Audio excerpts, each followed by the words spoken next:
मानव संसाधन। मानव संसाधन को पढ़ने से पहले अपन संसाधन की परिभाषा पढ़ेंगे। संसाधन होता क्या है? सीधी सी परिभाषा है, मनुष्य अपनी आवश्यकता की पूर्ति के लिए जिन वस्तुओं का उपयोग करता है, मनुष्य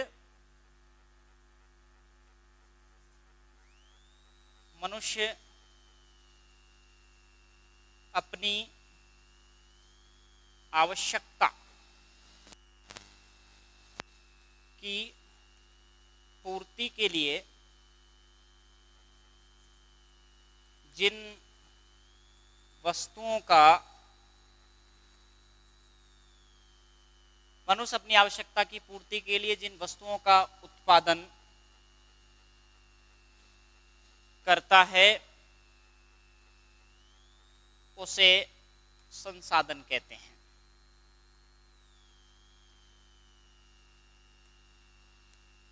संसाधन बनते नहीं हैं बल्कि बनाए जाते हैं।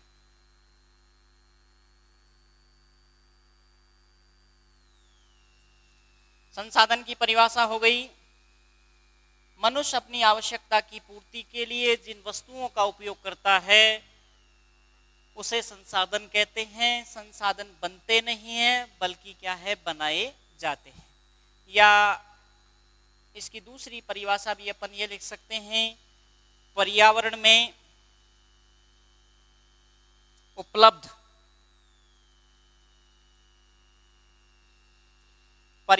उपलब्ध वे सभी वस्तुएं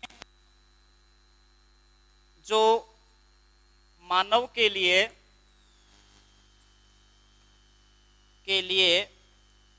उपयोगी हो उसे संसाधन कहते हैं।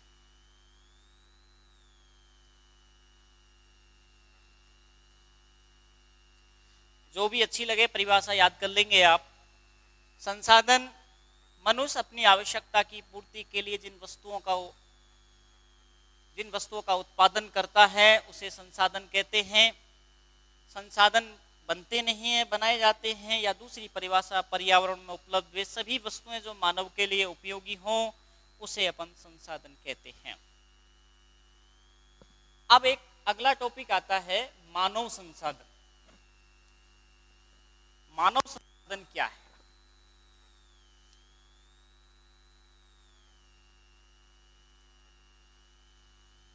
मानव संसाधन, देखिए, मानव एक स्वयं संसाधन है, क्योंकि मानव संसाधन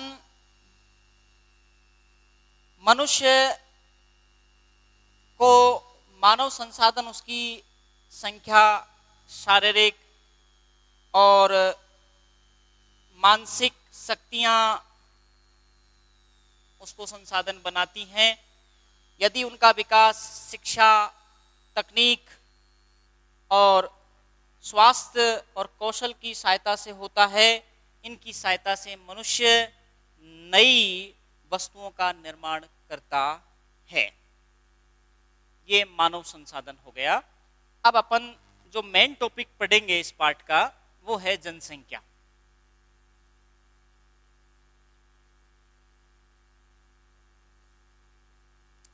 जनसंख्या की परिभाषा क्या है?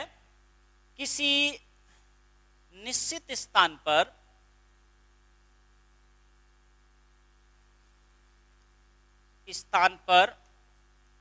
स्थायी रूप से निवास करने वाली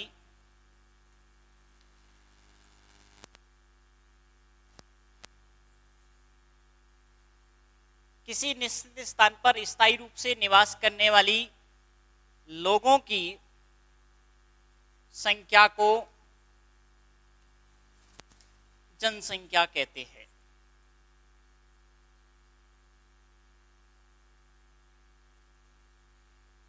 किसी निश्चित स्थान पर स्थायी रूप से निवास करने वाले लोगों की संख्या को जनसंख्या कहते हैं। अब जनसंख्या में जनसंख्या की जो परिभाषा है, जिनमें तीन बिंदुओं पर चर्चा होती है। इसमें नंबर इसकी जो परिभाषा है जनसंख्या की, तीन बिंदुओं के आधार पर अपन करेंगे।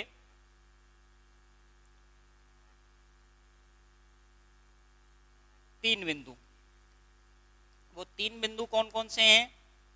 नंबर एक, जनसंख्या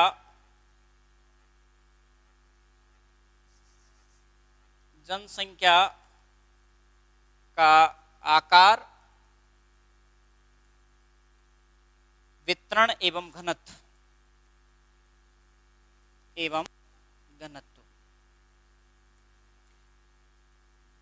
परिभाषा में ही जनसंख्या किसी निश्चित स्थान पर स्थायी रूप से निवास करने वाले लोगों की संख्या को जनसंख्या कहते हैं।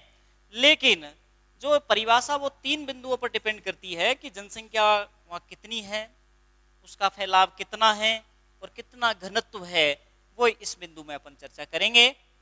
दूसरी बात आती है इसमें जनसंख्या वृद्धि एवं जनसंख्या परिवर्तन।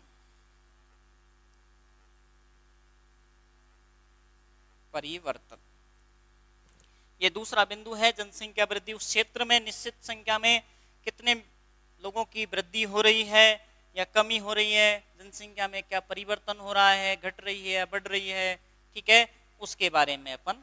और तीसरा बिंदु आता है जनसंख्या के गुण एवं विशेषताएं। इसमें साक्षरता है, लिंग अनुपात है, आदि समस्या है, इनके बारे में अपन अध्ययन करेंगे। तो कहने का मतलब यही हो गया, जनसंख्या की जो परिभाषा है वो तीन बिंदुओं के आधार पर की जाती है। जनसंख्या का आकार, वितरण और घनत्व, इसके बारे में। जनसंख्या वृद्धि एवं जनसंख्या परिवर्तन के बारे में नंबर 2। और नंबर 3 है जनसंख्या के गुण एवं विशेषता के बारे में अपन अध्ययन करेंगे। अब जो टॉपिक आता है वो हमारा आता है जनसंख्या का आकार एवं वितरण, ठीक है।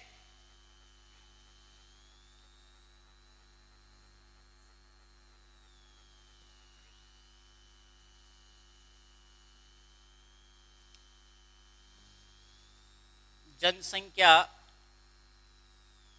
का आकार एवं वितरण। विश्व में जनसंख्या की दृष्टि से भारत का जनसंख्या की दृष्टि से भारत का चीन देश के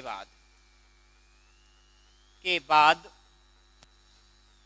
दूसरा स्थान है। विश्व में जनसंख्या की दृष्टि से अपन बात करें तो चीन देश के बाद चीन देश का पहला और भारत का दूसरा स्थान है। इसी प्रकार तीसरे स्थान पर संयुक्त राज्य अमेरिका,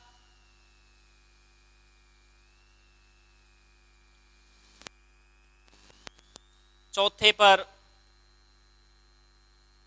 इंडोनेशिया,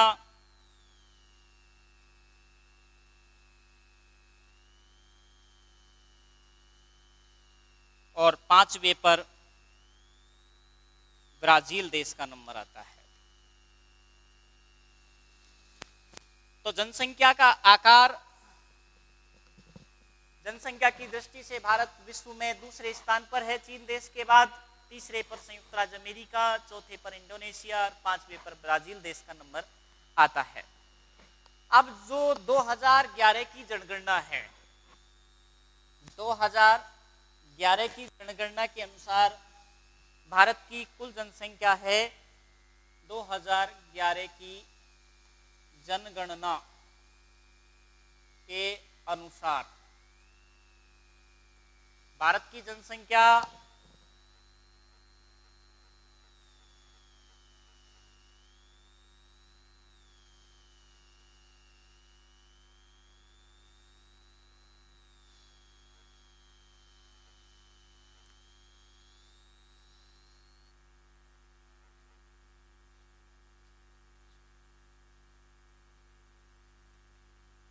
यानी शॉर्ट में अपन 1 अरब 21 करोड़ 1,93,422 यानी 121 करोड़ जनसंख्या है। 0.01 करोड़ जनसंख्या हमारे देश की है।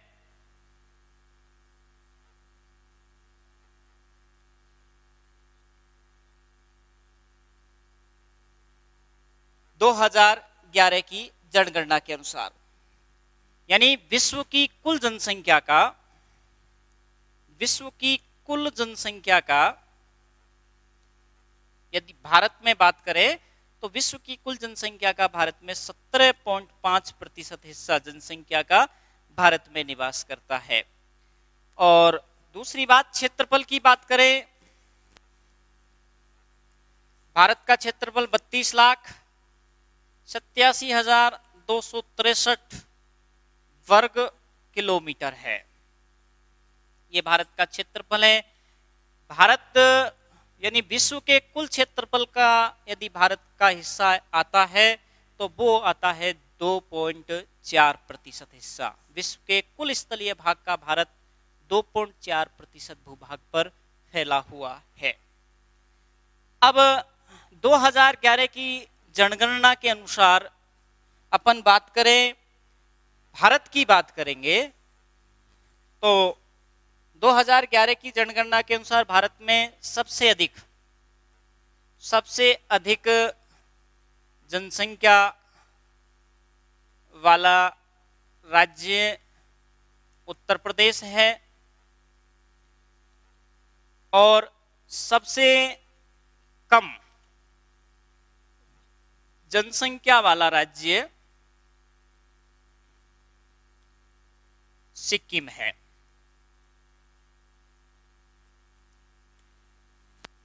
ये अपन 2011 की जनगणना के अनुसार बात करते हैं। अब राजस्थान की अपन बात करेंगे तो राजस्थान जनसंख्या की दृष्टि से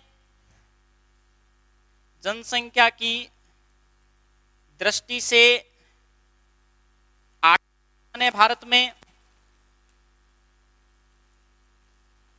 और क्षेत्रफल की दृष्टि से बात करें से राजस्थान का भारत में पहला स्थान है।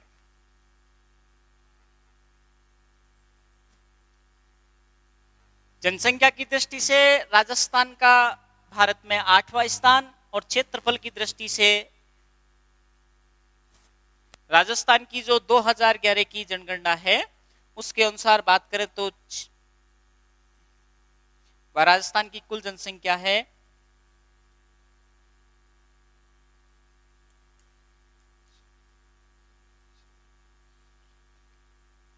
6,86,21,012। ये राजस्थान की कुल जनसंख्या है 2011 की जनगणना के अनुसार।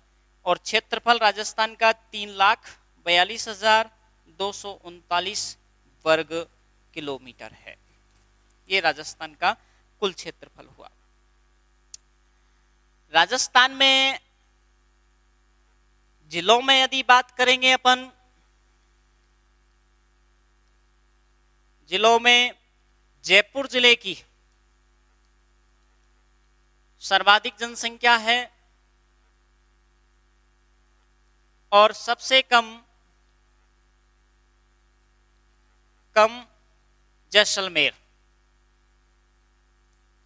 जैसलमेर जिले की जनसंख्या सबसे कम है। तो ये जनसंख्या के ऊपर अपन टॉपिक कंप्लीट होता है। नेक्स्ट टॉपिक आता है जनसंख्या वृद्धि।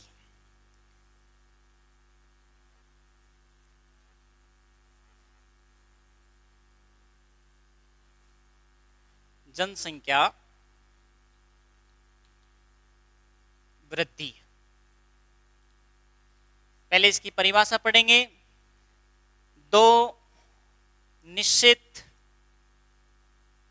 समय बिंदुओं के बीच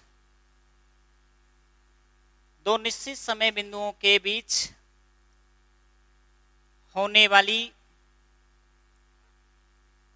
वृद्धि को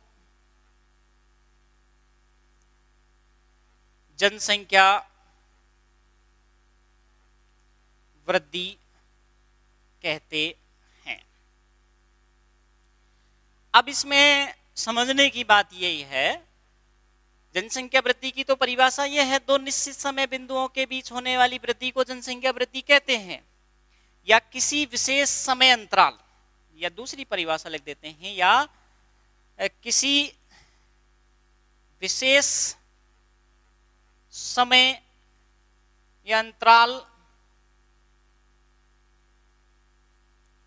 अंतराल कोई क्षेत्र है, जो यार राज्य हो या कोई शहर हो या कोई गांव हो, किसी विशेष समय अंतराल में राज्य या शहर या गांव या कोई क्षेत्र हो, वहां में उसमें होने वाले जो परिवर्तन है जनसंख्या में, उसको जनसंख्या वृद्धि के नाम से जाना जाता है। अब दिमाग में एक छोटी सी बात आ रही है कि दो निश्चित समय बिंदु कौन से लेंगे अपन? दो निश्चित समय बिंदु अपन को जनगणना पर आना पड़ेगा। अब जनगणना होती क्या है? जनगणना थोड़ा सा इसको मैं क्लियर कर देता हूं। जनगणना क्या है? हर 10 साल में या प्रति 10 साल बाद, हर 10 वर्ष में होने वाली गणना को जनगणना कहते हैं। यानी प्रति 10 वर्ष में, 10 वर्ष के बाद, 10 वर्ष के बाद या 10 वर्ष में होने वाली गणना को जनगणना कहते हैं। अब आपको पता होगा कि भारत की जो पहली जनगणना है, भारत की जनगणना 1872 ईस्वी में हुई थी, और लेकिन संपूर्ण जो जनगणना थी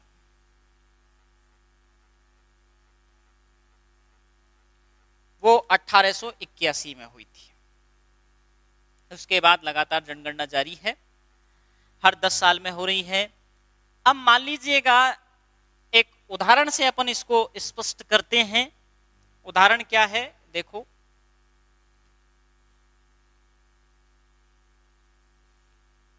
एक इसका सूत्र भी होता है, कैसे निकालेंगे सूत्र पहले लिख देता हूं। चलो, जनसंख्या वृद्धि बराबर वर्तमान जनसंख्या माइनस पहले की जनसंख्या बटे वर्तमान जनसंख्या गुणा 100। यदि ये सूत्र याद हो जाता है ठीक है, नहीं तो एक दूसरा सूत्र इसका छोटा सा और है, जी बराबर, जी का मतलब होता है ग्रोथ, वृद्धि, P1 माइनस P2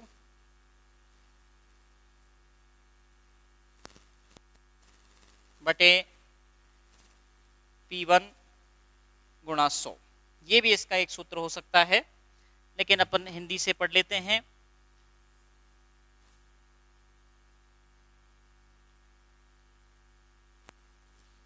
उससे भी पढ़ सकते हैं वैसे तो। जनसंख्या वृद्धि, जनसंख्या वृद्धि का मतलब हुआ दो निश्चित समय बिंदु। अब मान लीजिए एक उदाहरण ले लेते हैं। उदाहरण ये है कि मान लीजिए 2001 में कोई भी प्रदेश है, क्या प्रदेश है कोई, उसकी जनसंख्या मान लीजिएगा 50,000 है, और 2011 में उसकी जनसंख्या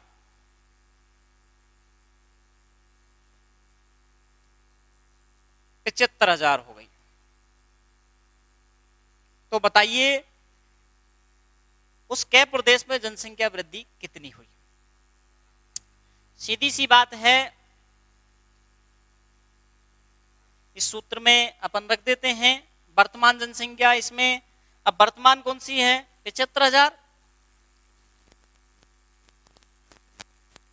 पहले की कितनी हो गई 50,000 बटे 75,000 गुणा इससे अपन 100 से कर देते हैं। 75,000 में से 50,000 गए तो 25,000 बटे 75,000 गुणा 100, 2 जीरो से 2 जीरो गई, 1 जीरो से 1 जीरो ये काट लेते हैं, बच गए 250, 2575, 5 से काट लेते हैं, 55 25, 2 जीरो, 5 एकम 5, बचे 2 और 55 25, फिर 5 से काट लेते हैं, 5 तिया 15 और 5 एकम 5, यानी 100 में 3 का भाग दे देते हैं, 3 तिया 9 बचा 1 और 3 तिया 9, लगभग कितने प्रतिशत लोगों की वृद्धि हुई? 33% लोगों की वृद्धि दर्ज होती